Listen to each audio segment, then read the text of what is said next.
Hello! Welcome to my channel. అందరూ ఎలా ఉన్నారండి? ఇది రోజైతే దొండకాయ టొమాటో పచ్చడి రెసిపీ.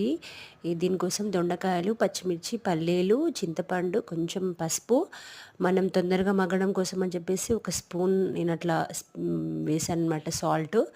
చక్కగా ఇవన్నీ నేను ఎట్ ఏ టైమ్ ఒకటేసారి ఉడికించుకున్నానండి. ఎందుకంటే నాకు మార్నింగ్ టైం లేకుండే పిల్లలకు బ్రేక్‌ఫాస్ట్ చేయాలి. ఇది అంటే లేట్ అవుతుందని చెప్పేసి నేను ఇట్లా అన్నీ మగ్గించుకున్నా. ఇలా కూడా బావుంటదండి. లేదు టైం ఉంటే మనం అన్నీ సెపరేట్‌గా ఫ్రై చేసుకోవచ్చు ఆయిల్‌లో. కొంచెం లైట్‌గా షాలో ఫ్రై చేసి చక్కగా ఇవన్నీ చల్లారిన తర్వాత మనం కాస్త జీలకర్ర, వెల్లుల్లి, సాల్ట్ మనం అడ్జస్ట్ చేసుకొని మిక్సీ పట్టేసుకోవాలి. పోపు వేసుకుంటే చాలా బావుంటదండి. ఎందుకంటే మనం పచ్చిగా అనిపిస్తది. పోపు వేసుకుంటే మంచిగా టేస్టీగా ఉంటది. కరివేపాకు మరింత వేసుకోవాలి. సో, ఇదైతే నేను 100% దొండకాయ తినని వాళ్ళకి ది బెస్ట్ రెసిపీ అని చెప్తాను.